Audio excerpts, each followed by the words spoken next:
Hello guys, welcome to PCS daily. तो आज हम देखेंगे 29 जुलाई 2026 का करंट अफेयर्स। तो हमारी पहली खबर है, new income tax department headquarter नाम है आयकर सिंधु इनॉग्रेटेड। ठीक है, तो जो इनकम टैक्स डिपार्टमेंट का नया हेडक्वार्टर है उसको इनॉग्रेट किया गया, उसका नाम रखा गया है आयकर सिंधु। सिंधु मतलब सागर। अब इसको इनॉग्रेट किसने किया है? तो फाइनेंस मिनिस्टर निर्मला सीतारमन ने। ठीक है, नाम क्या है? आयकर सिंधु। और एक और पॉइंट है कि क्या इसको इनॉग्रेट कहाँ किया गया है। ठीक है, तो ये इनॉग्रेट हुआ नरीमन पॉइंट मुंबई में। ठीक है, तो ये 3 पॉइंट हो गए हमारे लिए। अब ये है कि ये सिंबलाइज क्या करता है आयकर सिंधु। तो the departments it symbolise departments role in collecting tax revenue and channelling it into consolidated fund of India for nation building. तो ये इसका सिंबॉलिक रिप्रेजेंटेशन है।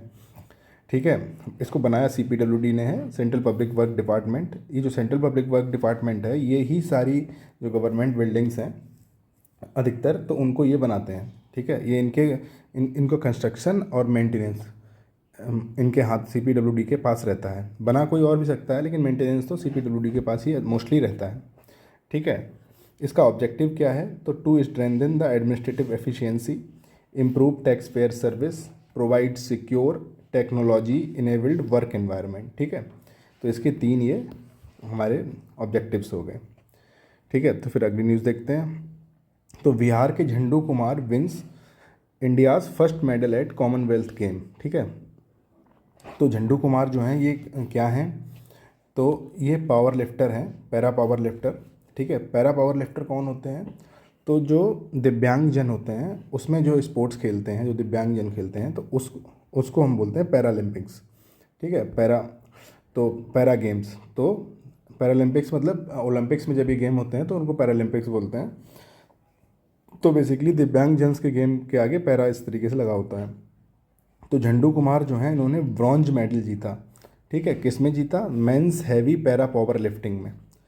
ठीक है, और जीता कहाँ पे? तो कॉमनवेल्थ गेम जो चल रहे हैं ग्लासगो में, वहाँ पे उन्होंने ये गेम जीता है। ठीक है, ऐसा करने वाले वो इंडिया के पहले एथलीट बने हैं अभी। ठीक है, और वो आते कहाँ से हैं? तो हरनौत करके जगह है नालंदा डिस्ट्रिक्ट में, वहाँ से वो बिलोंग करते हैं। तो क्या क्या चीज़ें पता चल गई। उनका स्पोर्ट्स कौन सा है? मेंस हैवी पैरालंपिक, पहला मेडल उन्होंने जीता।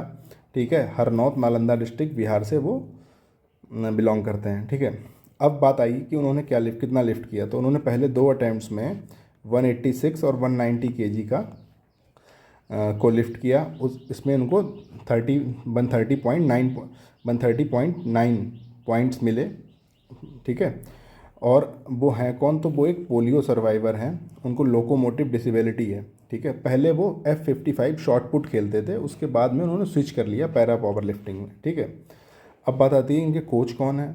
तो इनके जो कोच हैं वो हैं Paralympic bronze medallist Rajendra Singh Rahelu. ठीक है, राजेंद्र सिंह राहेलू इनकी क्या है? ये खुद ही पैरालंपिक ब्रॉन्ज मेडलिस्ट हैं।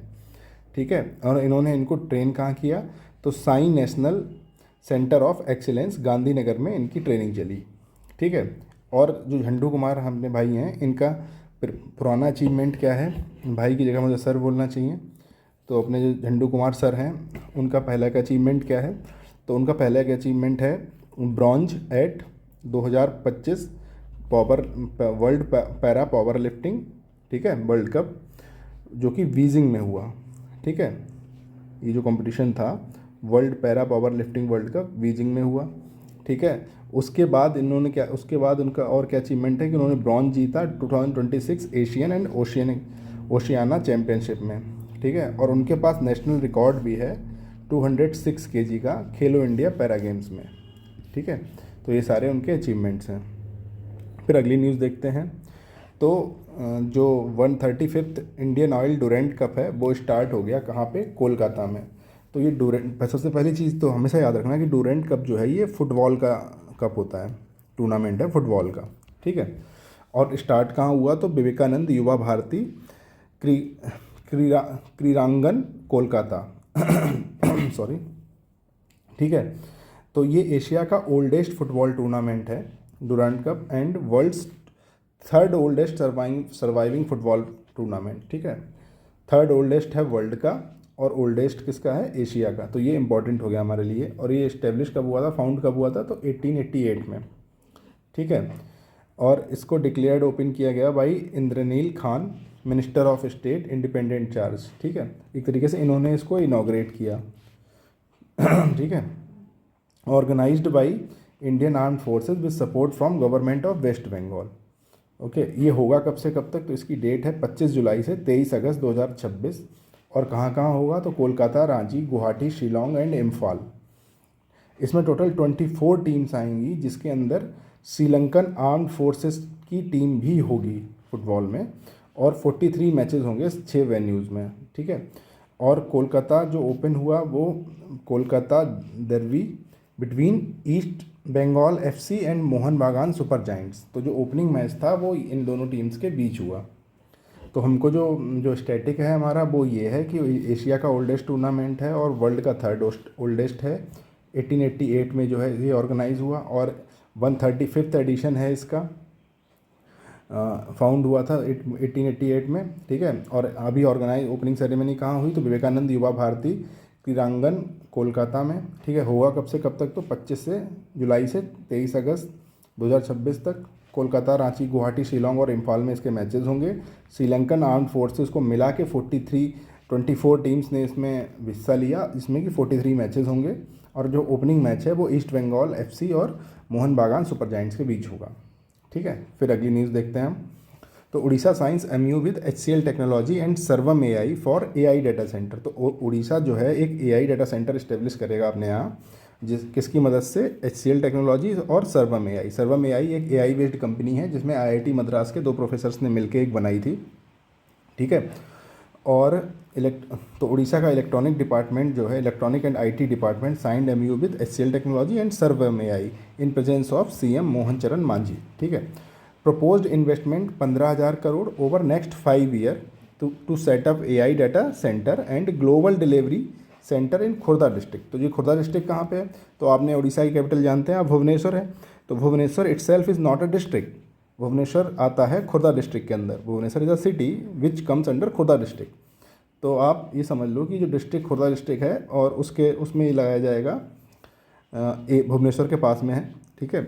AI डाटा सेंटर जो है वहाँ इस्टेब्लिश किया जाएगा और ग्लोबल डिलीवरी सेंटर, ठीक है। State will develop a fully sovereign fully indigenous AI park to house AI data centre. एक AI पार्क बनाएंगे स्टेट, उड़ीसा स्टेट, जहाँ पे AI डाटा सेंटर को इस्टेब्लिश किया जाएगा, ठीक है। और इम्पॉर्टेंट चीज़ क्या है इसमें, तो और इम्पॉर्टेंट चीज़ इसमें यह है कि जो HCL technologies will independently set up a global delivery centre with investment of 730 crore. और initiative aims to promote Sarvam AI in agriculture, health care, education, defence, enabling services in Oriya and other Indian languages, ठीक है। तो इसका टोटल जो वो होगा, objective होगा to strengthen Odisha's digital ecosystem and support India sovereign AI ecosystem, ठीक है। तो हमें याद रखने वाली बात क्या है, MOU साइन हुआ HCL और सर्वम AI के साथ, 15,000 करोड़ का इन्वेस्टमेंट, अगले 5 साल में AI डाटा सेंटर और ग्लोबल डिलीवरी सेंटर इस्टेब्लिश होगा, कहाँ पे, खुर्दा डिस्ट्रिक्ट में। ये हमें चीज़ें याद रहनी चाहिए लगभग, ठीक है। फिर अगली न्यूज़ देखते हैं। तो Rajasthan unveils state water plan 2047, ठीक है, 2047। तो CM भजनलाल शर्मा ने अनवेल किया राजस्थान का वाटर प्लान, ठीक है। और during Rajasthan water conclave to strengthen long term water security, ठीक है, ये इसका ऑब्जेक्टिव है, to ensure long term water security. अब इसमें क्या क्या प्रोजेक्ट हैं, तो एक राम जल सेतु लिंक प्रोजेक्ट है जो कि ड्रिंकिंग वाटर प्रोवाइड करता है 17 डिस्ट्रिक्ट्स में, and irrigation to nearly 4.84 lakh hectares, मतलब 4.8 हेक्टेयर्स को इरीगेशन और 17 डिस्ट्रिक्ट्स में पानी का, पीने का पानी।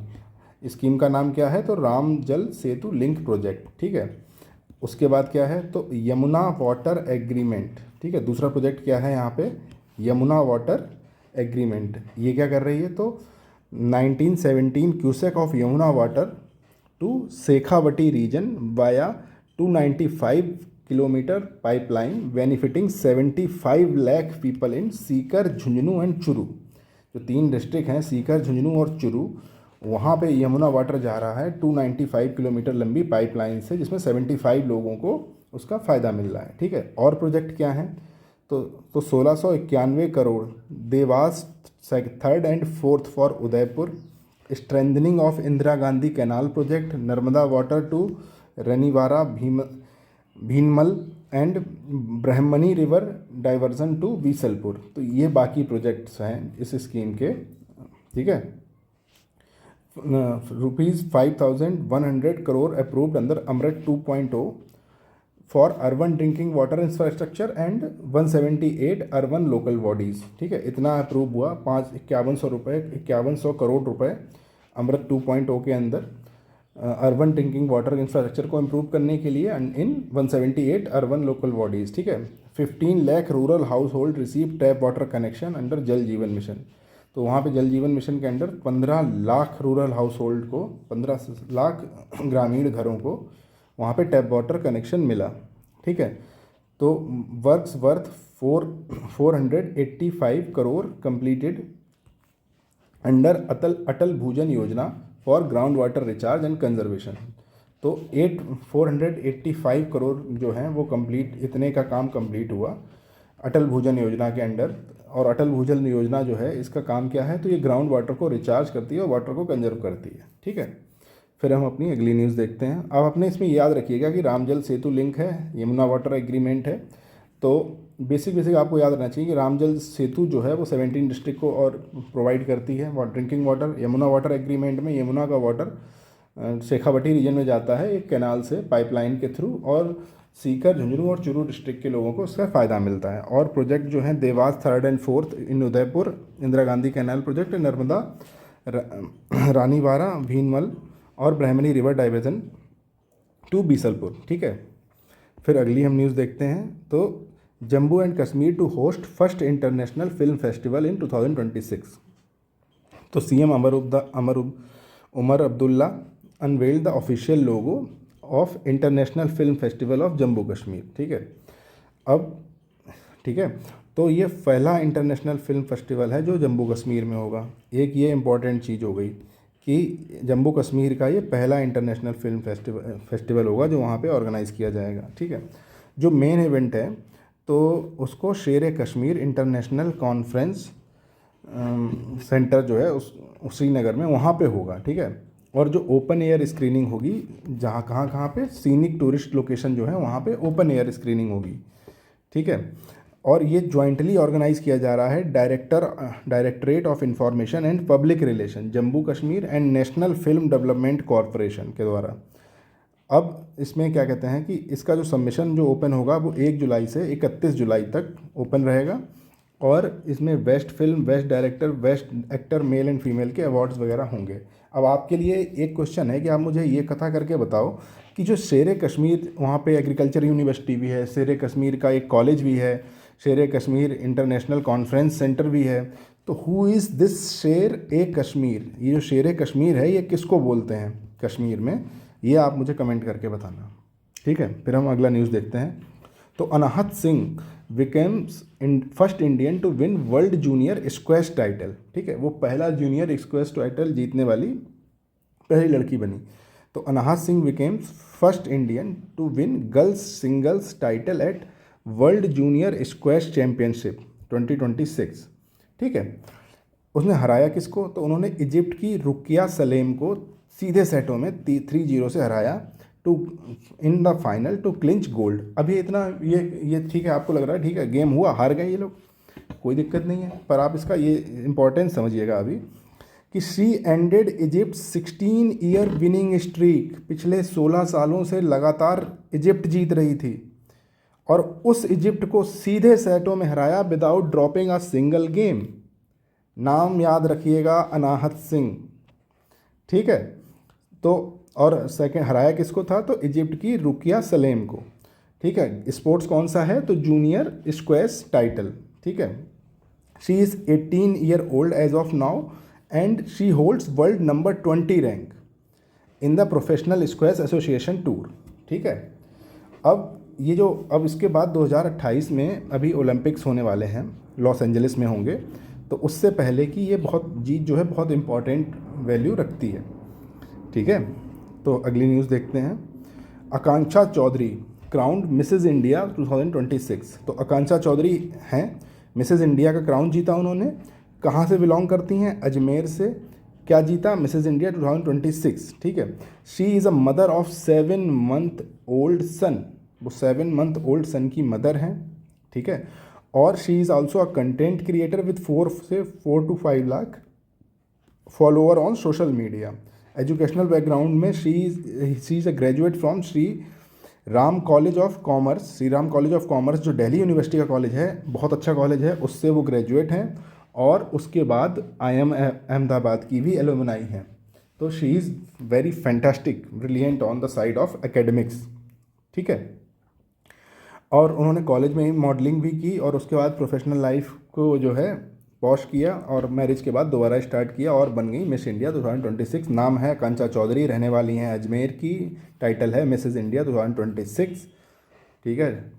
अगली न्यूज़ देखते हैं। तो Spain declares national emergency over catastrophic wild fire, ठीक है। तो स्पेन में बहुत ज़्यादा वाइल्ड फायर हो गई। अभी आपने खबरें भी सुनी होंगी कि यूरोप में बहुत ज़्यादा गर्मी हो रही है, इसी मतलब वो तो ज़्यादा यूज़ नहीं करते, तो बहुत हीट वेव का सामना उन्हें करना पड़ रहा है। तो उसका रिजल्ट क्या हुआ कि ज़्यादा हीट वेव होने की वजह से वहाँ पे वाइल्ड फायर की प्रॉब्लम आ रही है। तो कहाँ किस एरिया में लगी? तो community of Madrid, Avila and Toledo region, ठीक है। Avila and Toledo region, community of Madrid, ये 3 जगह हैं जहाँ पे मैसिव वाइल्ड फायर लगी, जिसकी वजह से नेशनल इमरजेंसी डिक्लेयर कर दिया। इसका इम्पैक्ट क्या हुआ? तो जब ये नेशनल इमरजेंसी डिक्लेयर हुआ तो fire management and civil protection central government के अंडर आ गई, ठीक है। अब सेंट्रल गवर्नमेंट जो है फायर मैनेजमेंट और सिविल प्रोटेक्शन को टेक केयर करेगी और मोबिलाइज करेगी मिलिट्री इमरजेंसी यूनिट को। जो वहाँ की मिलिट्री इमरजेंसी यूनिट है वो अब फायर प्रोटेक्शन के ऊपर काम करेगी, ठीक है। मास इवैक्यूएशन चल रहा है, मास इवैक्यूएशन, ठीक है, क्योंकि लगातार जो है बड़ी बड़ी तेज़ हवाएं जो हैं वहाँ पे वायलेंट विंड्स हैं, वो आग को और आगे बढ़ा रही हैं। वो लगभग 77,000 hectare of forest land have been scorched मतलब आग में जल जाना। तो 77,000 हीट जो है हेक्टेयर ऑफ फॉरेस्ट लैंड जो है वो जल के राख हो गया है एट। और ये तेल जो अवीला विलेज है, जो अवीला रीजन में जो आग लगी है, ये लार्जेस्ट वाइल्ड फायर है in the history of Spain की हिस्ट्री में, ठीक है। यूरोपियन यूनियन जो है उसका भी पार्ट है स्पेन, वो भी क्या कहते हैं, उसने भी अपना स्टेप इन किया है और European Union civil protection mechanism को एक्टिव किया, जिसके अंडर एरियल वाटर बम्स और मल्टी नेशनल इमरजेंसी क्रूज जो हैं क्या कहते हैं आए हैं। और जो रिसर्चर्स ने ये बताया कि जो intense heat wave across southern Europe and temperature topping 39 degree Celsius जो जा रहा था उस और सीवियर ड्रॉट, ये रीजन बने, एक हीट वेव, दूसरा हाई टेम्परेचर और तीसरा सीवियर ड्रॉट, इसकी वजह से वाइल्ड फायर का लिंक है, ठीक है। इंपॉर्टेंट चीज़ ये है कि स्पेन में आग लगी, रीजन जो है community Madrid, Avila and Toledo. अब कल को आपसे पूछ ले कि अवीला फॉरेस्ट कहाँ पे एग्जिस्ट करता है, तो आपको समय नहीं लगना चाहिए, बोलना चाहिए स्पेन। क्यों? करंट अफेयर भी है, स्टैटिक भी है। अगली न्यूज़ देखते हैं। तो NISR Leh and MD NIY launched yoga wellness instructor certificate course. तो ये NSIR जो है, NISR नेशनल इंस्टीट्यूट ऑफ सोबा रिगपा लेह में है ये, और Morarji Desai national institute of yoga, ठीक है, इसने मिलके लॉन्च किया एक yoga wellness instructor certificate course in Ladakh. क्या ज़रूरत पड़ी वहाँ पे वेलनेस सर्टिफिकेट कोर्स लॉन्च करने की? तो मैं बताता हूँ आपको। मिनिस्ट्री ऑफ आयुष के अंडर एक वहाँ पे लेह में सोबा रिगपा हीलिंग फिलॉसफी है। जैसे कि अलग अलग जगह पे अलग अलग हीलिंग के प्रैक्टिस के कोई मेथड होते हैं, हीलिंग मेडिकेशन के, क्या किस तरीके से वो आपको स्वस्थ करेंगे, ठीक है। तो वहाँ पे एक एग्जिस्ट करती है सोगा रिगपा हीलिंग फिलॉसफी, ठीक है। अब इसको क्लासिकल योगा साइंस से कंबाइन करके एक कोर्स डेवलप कर दिया, ठीक है। अब उस कोर्स में ये लोग क्या करेंगे, लोकल यूथ को ट्रेन करेंगे, जो ट्रेडिशनल प्रैक्टिशनर्स हैं उनको ट्रेन करेंगे और हेल्थ वर्कर्स को ट्रेन करेंगे। मतलब अभी तक तो ये वहाँ पे चल रहा था, अब जब ये चलेगा तो वो सर्टिफाइड होगा, गवर्नमेंट वेरीफाइड होगा, ठीक है। अब ट्रेडिशनल प्रैक्टिसर्स जो हैं उनको आमचीज़ बोलते हैं, आमचीज़। और जो ये योगा रिगपा मेडिसिन है ना, इसको आमची मेडिकल सिस्टम बोलते हैं। क्या? आमची मेडिसिन, ठीक है। Sowa Rigpa is Amchi system of medicine, one of the oldest traditional medical system practised in trans Himalayan belt, ठीक है। अब successful candidate receive certification under yoga certificate board enabling employment and across global wellness centre, ठीक है। तो ये जो जब इनको सर्टिफिकेशन हो जाएगा तो उस सर्टिफिकेशन की बेस पे ये एम्प्लॉयमेंट भी खोज सकते हैं ग्लोबल वेलनेस सेंटर्स पे, ठीक है।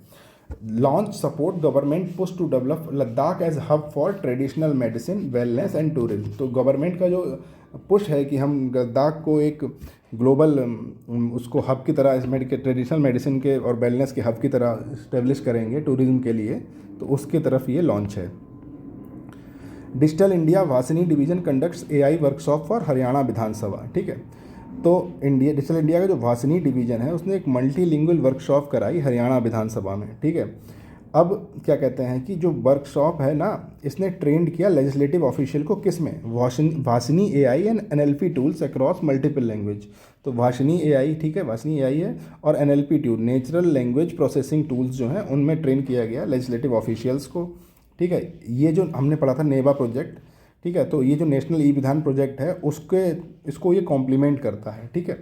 उसके अलावा क्या है कि उसके अलावा एक और इम्पॉर्टेंट चीज़ है कि लेजिस्लेचर वर्कशॉप हाईलाइट भाषादान।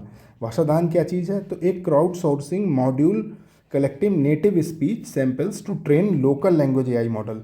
तो ये भाषादान जो है वो एक क्राउड सोर्सिंग वो है जिसके थ्रू जो मॉडल है, लैंग्वेज लर्निंग मॉडल है नेचुरल, वो क्या करेगा कि वो जो लोकल लैंग्वेजेस हैं उनसे लैंग्वेज का इनपुट उठाकर उस पर्टिकुलर लोकल लैंग्वेज में उस जो एआई मॉडल है उसको ट्रेन करेगा, ठीक है। Managed under MeitY initiative drives national language translation mission to bridge digital divide in state administration. तो जो नेशनल लैंग्वेज जो ट्रांसलेशन मिशन है उसके अंडर जो डिजिटल डिवाइड है स्टेट एडमिनिस्ट्रेशन में उसको कम करेगा। किसके अंडर है, मीटी के अंडर, ठीक है। फिर अगला देखते हैं, तो UP sets benchmark in water conservation achieves UNSDG 6 targets, ठीक है। तो यूएनएसडीजी 6 जो है क्लीन वाटर एंड सैनिटेशन, इसका टारगेट था 2030 में अचीव करने का, उससे पहले अचीव कर लिया, ठीक है। अब इसमें क्या क्या आता है, तो किस किस वजह से, तो एक mass water conservation, rejuvenation of traditional water bodies और रूरल टैप वाटर कवरेज। तो ये 3 एस्पेक्ट हैं, क्या क्या, mass water conservation, rejuvenation of traditional water bodies and rural tap water coverage. तो जल जीवन मिशन के अंडर हर घर जल इनिशिएटिव लॉन्च किया गया था, ठीक है, for functional house hold tap connection to the millions of rural homes. ये जल जीवन मिशन 15 अगस्त 2019 में लॉन्च किया गया था जल शक्ति मिनिस्ट्री के अंडर। और इसमें होता क्या है कि 55 लीटर पर पर्सन जो है रूरल हाउस होल्ड को पानी दिया जाता है। UP leads the country under Amrit Sarovar mission. Amrit Sarovar mission क्या है, तो इसमें क्या है कि reviving and construction of 1000 of village pond to recharge ground water. तो जो गांव के जो तालाब हैं उनको रिवाइव करके जो ग्राउंड वाटर रिचार्ज की प्रैक्टिसेस की जाती हैं इसमें। तो अमृत सरोवर मिशन लॉन्च कब हुआ, 24 अप्रैल 2022 में। 24 अप्रैल को और क्या होता है, पंचायती राज दिवस। फिर आता है 75। इसमें अमृत सरोवर में होता क्या है कि लगभग हर डिस्ट्रिक्ट में एटलीस्ट 75 वाटर बॉडीज़ इस तरीके के ताल तलैया जो हैं बनाने हैं, और पूरे भारत भर में लगभग 50,000 अक्रॉस इंडिया हमको पॉन्ड्स इस तरीके से अमृत सरोवर तैयार करने हैं। फिर इसी से कॉम्प्लीमेंट करती एक खेत तालाब योजना है, बेसिकली यूपी और एमपी स्टेट में इसका ये इनिशिएटिव है। तो ये सब्सिडाइज फार्म पॉन्ड है for helping farmers to harvest rain water and reduce reliance on tubewell.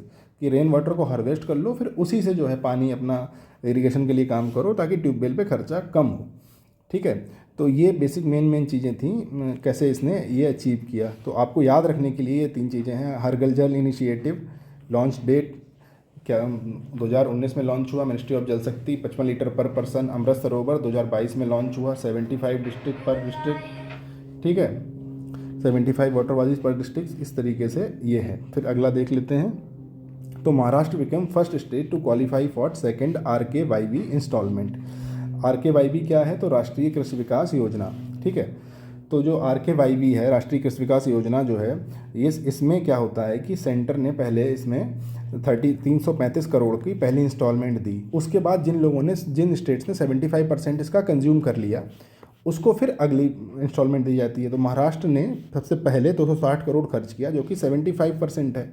तो अब उनको अगली इंस्टॉलमेंट इतने की ही 335 करोड़ की मिलेगी, सेकेंड RKYB, ठीक है। और इसके साथ स्टेट ने ये एडवाइस किया है कि जो एलोकेशन है वो digital agriculture extension, national horticulture mission, seeds, oil seeds और एग्रो फॉरेस्ट्री, इन पे ज़्यादा खर्च किया जाए, ये एडवाइस किया गया है उनको।